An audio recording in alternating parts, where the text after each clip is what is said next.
Good evening, friends, and welcome back to another episode of Tim Kirby Russia. And with me today, finally, and I have to apologize to her because of my bad health that I've been having recently, Nina Ishchenko, or is it Ishchenko? I want to say Ishchenko.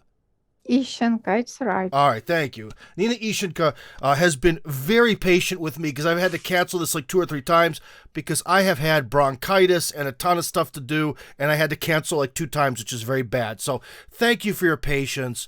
And let's start off because, Nina, you are a philosopher who has lived their entire life and continues to live in the Donbass, which is very rough, especially as of the last 8 years. So I gathered some questions from our audience, and let's get to those right now instead of listening to me talk here. So question number 1 we have is, okay, would you describe the Ukrainians and Russians as one people? Again, as a philosopher, we want to get into the ideas behind the situation here. I think it's one people, but 2 difficult political projects. In Russian history, there were some powers with close, similar political ideas we see in Ukraine now. I mean, communist ideology about 100 years ago. There are a lot of close traits and ideas and methods, ways to do in both cases. So I think it's the same people, but they differ with their opinions about political situation and the future of all the Russia, not just the territory of Ukraine. Well, I know you guys have sort of been divided for a while, but do you have kind of a feel for how do the people on the territory of the former Ukraine, okay, so that includes what Ukraine used to be in 1991. So how have those people's opinions changed about everything over the last 30 years?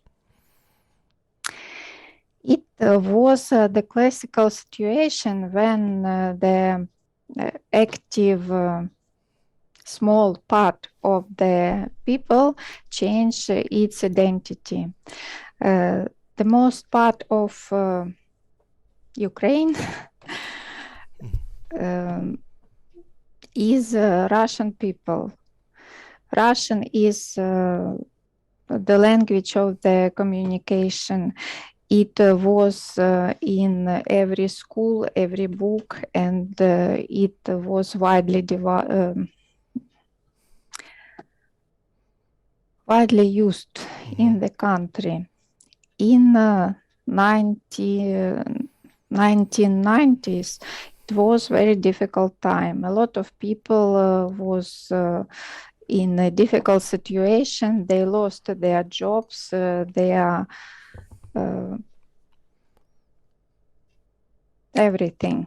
And such questions like history, school program, monuments, seems very far from the real life. People tries to survive. They did all they could just to keep living. And such questions was not in their close attention. And that's why active part of the Ukrainian people, their government could provide its policy in these questions. And during 30 years, the program in school was changed. The top of the classical authors in literature and other spheres of the culture also were changed. And in 30 years, 23, when the war started, the people in Ukraine appeared in the with different identity. New people, new generations were in this situation. They were bread in it, and they remembered nothing else. But a lot of people remember another situation, another memory, and this conflict is also very strong. And in till the beginning of the war, all the factors started to work. So what you're saying is essentially this sort of war, or sort of this conflict, was sort of in the back of people's minds, but during like the 1990s, everyone was too busy with survival. And I see, because that leads into our next question very well. Because the second question from the audience is essentially, do you believe the Great Patriotic War is being fought all over again?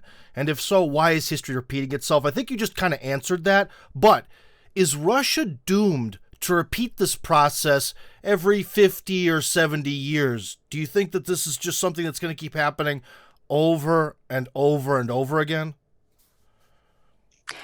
Russia is a big empire, and the problems on its borders are the same during the years. Aggressive neighbors try to get their territory and to change the identity of the people to get the territory. That's why situation is repeating in different places, and on the western border, it we meet it again and again. So do you think that Russia's greatest weakness is maybe in basically the weak point is being able to more attack Russia's identity more so than attack Russia with an army per se? I think the weak point is identity, and it influences the army now, because the situation with the Ukrainian war during 9 months, it's very difficult to explain if we don't think about the changes in identity. Mm-hmm. In nowadays, in the 20th and 21st century, it's the most important part of the war, to change the identity of your enemy, and his resources and powers will be yours.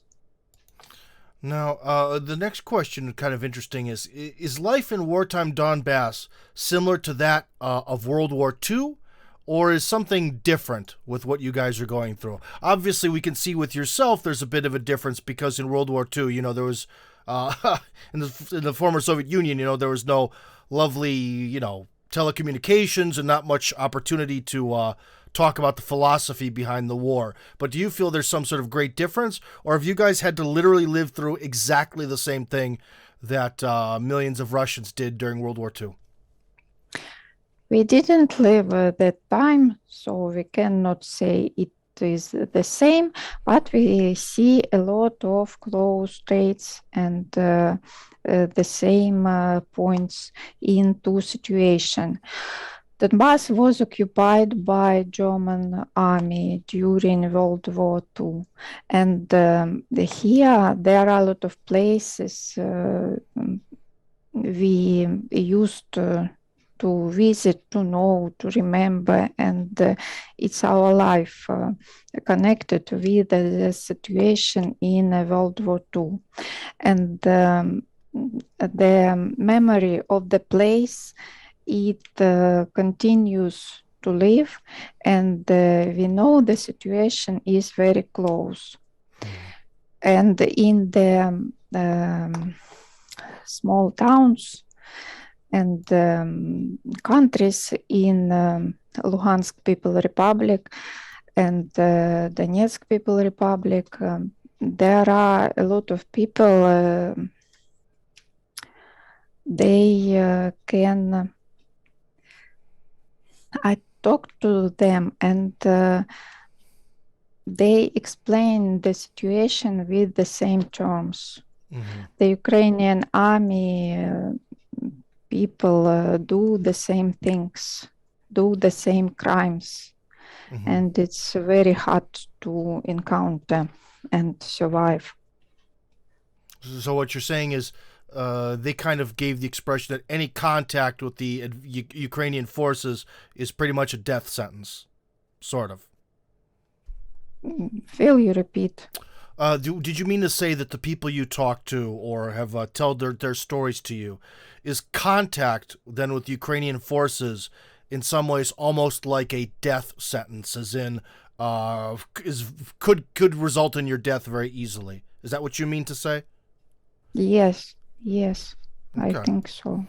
To be clear. So our next question is actually about the church. So what is the greater meaning behind the schism, raskol, of the Orthodox Church in Ukraine and the problems in Constantinople?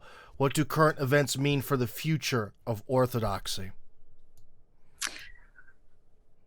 I was writing a paper about the situation in 2018 when the Raskol took place. Well, And I see the situation as the attempts of the Ukrainian government to diminish Russian Orthodox Church influence in Ukraine, because Russian Orthodox Church is a power and memory and a common social action with Great Russia. It's a part of Russian civilization. That's why Ukrainian government tries to weaken it, to diminish it, and to destroy it. And the situation with the Raskol is explained in these terms easily. but why did Constantinople agree to this? Is it because they're in the West, or they were afraid, or do they actually agree with Kiev's position?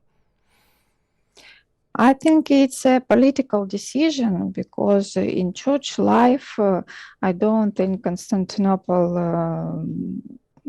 government doesn't see the mistakes and crimes in their action. I think it's political decision to find new value in modern world for them. That's why they do it.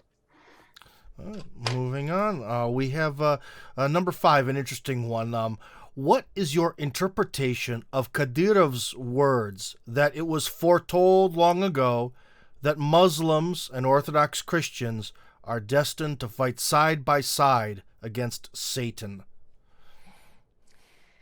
It's an old idea, and a lot of Christians and Muslim leaders kept to repeat it during the centuries. And nowadays, a lot of religious people, they explain the Western civilization as the anti-Christian in its inner ideas and its goals. There are a lot of examples of it.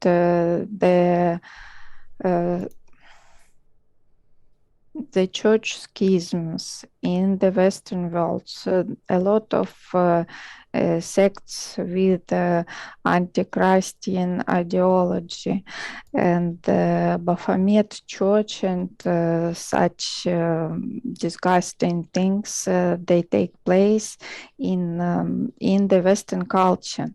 And that's why a lot of religious people can see the things in such a way. So it's very explainable, and I'm not astonished that people think it to be true. Because in the grand scheme of things, Orthodox Christians and Muslims seem very, very similar compared to the West, basically. They're not very similar because Christians believe in Trinity and the Muslims it's a monotheism very strong, but as two different religious civilization, they can work together and find common points. Now, the next question. Pro-Western forces have destroyed almost all the Soviet monuments in Eastern Europe left from the Cold War. But this raises questions. Why did Russians build so many monuments and memorials on foreign soil? They are everywhere. So this is kind of a big question. So first part, why did the Soviet Union build monuments all over Eastern Europe? Because when I was a younger man, I had the chance to travel around like Poland and Slovakia and all that, and there really are a lot of monuments there. One thing, why do Russians build so many monuments, and why did they build them there? Most part of the monuments are, I understand the question, the most part of the monuments are really graves. A lot of our soldiers died in those places, in Poland and in all the countries you are talking about.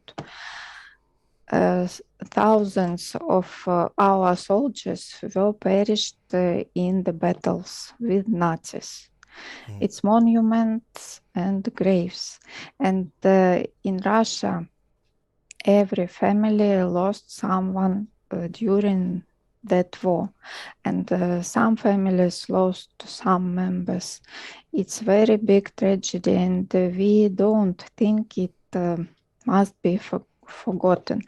And that time, just after war, a lot of people talked about their gratitude and valued our efforts to save them from Nazis, and the monuments is a part of that time and those efforts to keep the memory. And part two of the question then is an interesting sort of factor is I can tell as someone who's lived in Russia for a long time, the popularity of, say, Vladimir Lenin is very low. Okay, he is, for being someone who was sort of almost at the, he was on the money in the Soviet Union.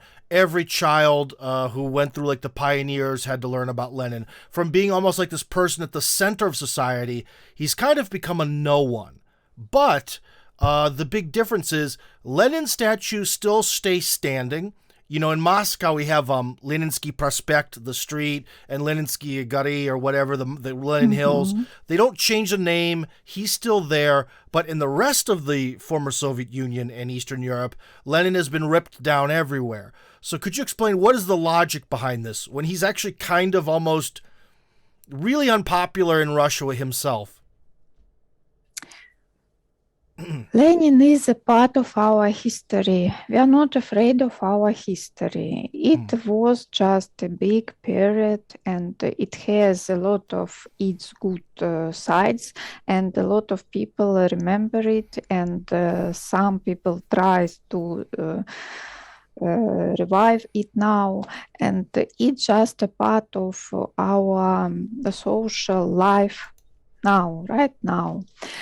In the Eastern Europe and former USSR republics, Lenin becomes a symbol of Russia and Russia influence and the Russian country.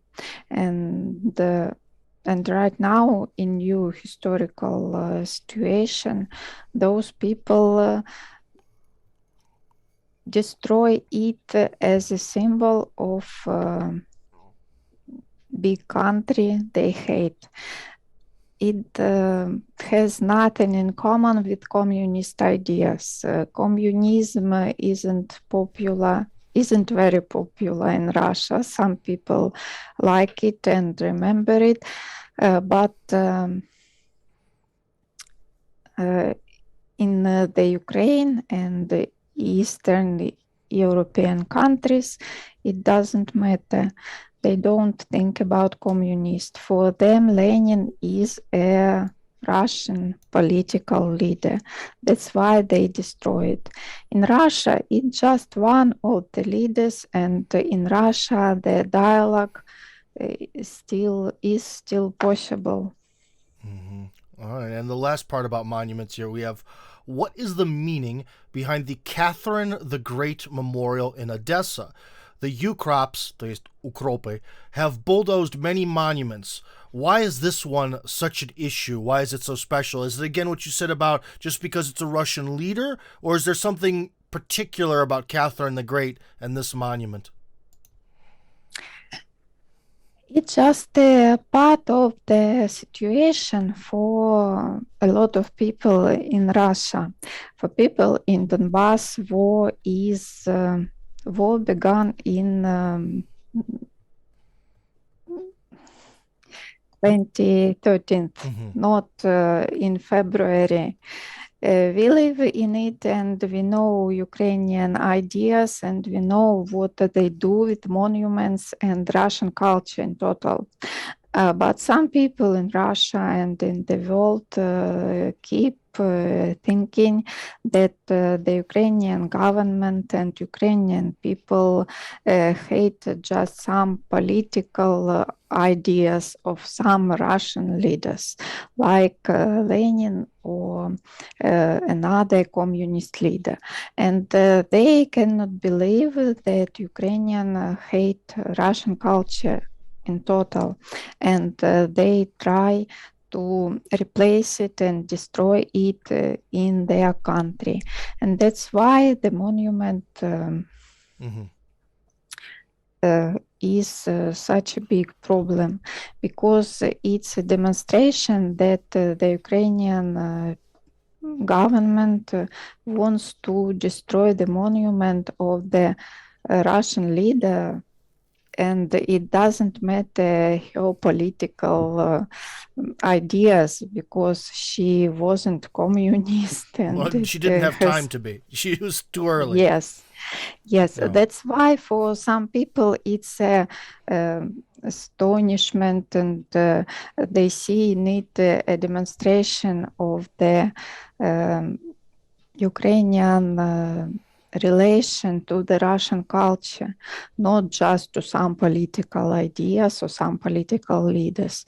That's why they are astonished. For people in Donbass, it isn't an issue at all. We know their ideas and what they do, and it was expectable. And now we see it. So you kind of touched on how there are a lot of memorials in Eastern Europe because so many soldiers there died. But I can tell you one thing, as an American, right? Going across the United States, I haven't seen that much of the United States. Mostly, if you take like the continental United States, you go to the northeast part. That's kind of the part I've seen the most.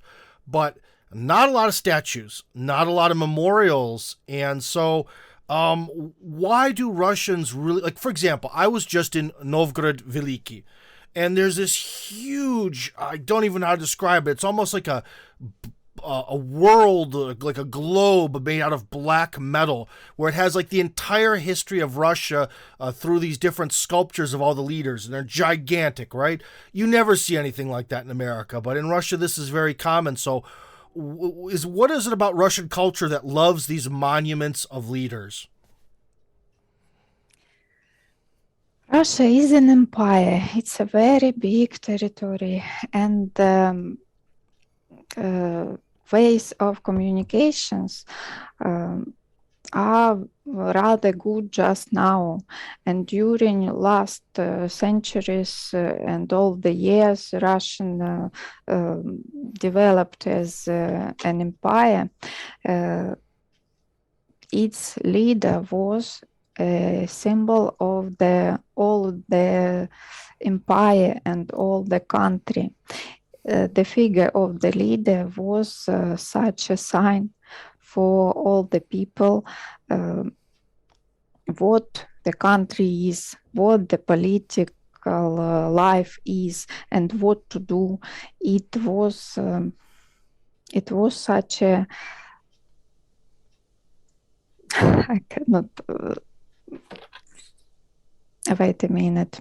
Oh, gotta look for something. Something got lost there.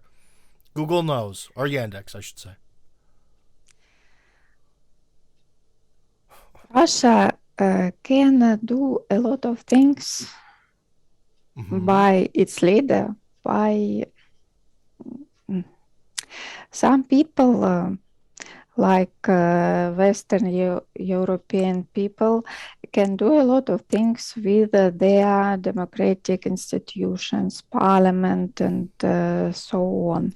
And Russia does all the things with Tsar. Our Tsar does it, and it's our way to explain, to expand, to develop. It's our instrument to do everything. Our leader, political leader.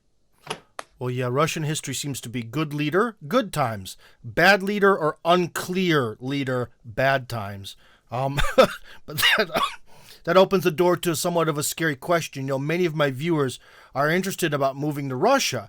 And one of the big questions is, well, what if I move to Russia? What's Russia going to be like after Putin? And I have no idea. Do you have any idea what things could be like? Who could replace Putin? Who could be next? Any ideas? I also have any idea. I have no idea and nobody knows. It's very hard to explain and very hard to imagine, and I really don't know. Now, one thing that I think we'll jump ahead, I think this might be our last or second to last question, but I think it's really good, is so because in the Donbass, you guys have had a very different reality, the last 10 years. And if you think about it, they say one generation of people is about 20 years, okay? So you've essentially almost had an entire generation of people grow up in this completely different environment from the rest of Russia. So do you think that the Donbass is sort of getting its own slightly different identity because it had to fight and die for Russia? Or is it not so, not like that you guys are, regardless, exactly the same as people in Moscow or Irkutsk or wherever, Altai, who knows? Russia, all its history can organize and include a lot of identities. And Donbass, during its history, was a frontier, the border. And such situations were here during some centuries. And the same situation with enemies and battles and difficult life are normal for the people in the 17th, 18th, 19th century. It's just the time after World War II, when the USSR was a winner and our life was calm and peaceful. It was just one period, very different from all other times in our history. And now this identity is awakened, and we know the difference, and we see the difference because people in Russia still cannot understand the situation here, and we know the difference, but it's just the normal situation. And it doesn't mean we are not Russians and Russia cannot understand us at all, because Russian identity includes our identity as well. That's why a lot of people from Russia come here to help us from the beginning of the war during all the 9 years. It's just a place when such people can live and see their values and their ideas to work and live and act. All right. Well, Nina Ishchenko, philosopher in and around Lugansk in the Donbass, thank you very much for your time. And guys, I'd also again like to apologize for the mess that was getting this interview to actually happen. And I'd like to thank the audience for all these lovely questions. Nina, much appreciated. And to our audience, stay tuned because pretty soon we'll have more episodes of Tim Kirby Russia coming up. So anyways, guys, if you enjoyed this video and you like the opinions coming out of my big fat mouth, then join up on my Telegram channel. That's Tim Kirby Hardcore on Telegram. Link, of course, in the description.